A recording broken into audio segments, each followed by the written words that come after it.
Nuts and Bolts Pro Tips, presented by Project X Swim Baits. The naturally scented paddle tail design draws explosive strikes and they won't dry out. Supercharged, super scented, super secret. Now guys, when you look at this contraption right here, there's a lot of hardware on here, and you'd think, you know, that this would be spooky to the fish, that with this, all these arms coming off of it, with the leaders, I mean, some of those leaders got a few kinks in them. We've got big swivels on here, and then all the lead behind it, the jigs are attached with snap swivels. To some degree, that's sort of contrary to what a lot of folks would say as far as presenting an artificial lure to a game fish. You know, you want your lure to look as natural and as close to the prevalent bait fish that they're feeding on as you can. That's the almost exact opposite with this contraption.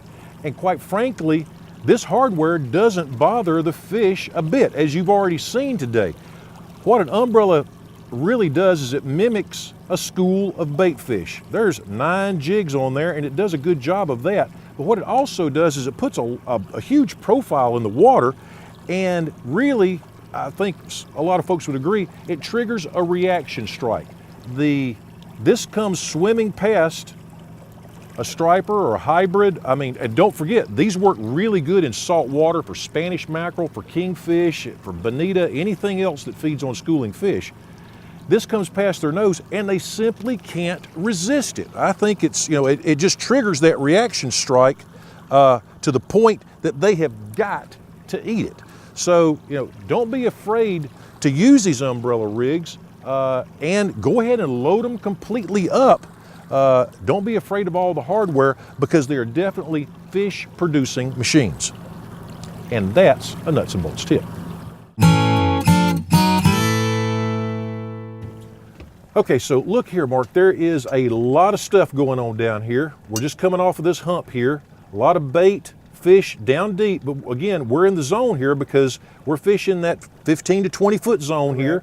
And here's a fish coming on right now, right there, and I bet you dollars to donuts we'd probably go 5, 4, 3, 2. Fish on. I just got to 1.5, Mark. Look at that.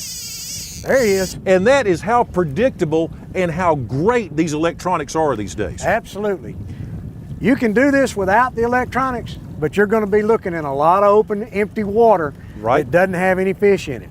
If you'll go ahead and get your electronics, and that Lowrance unit is as good as they make. Right. I've been using Lowrance virtually all my life on every boat I've had, and that one is top of the line. And especially having the down scan and the structure scan features lets you really be able to discern fish and schools of bait from other flotsam that would be in the water that could sometimes fool you when you're looking at, say, just the traditional sonar screen.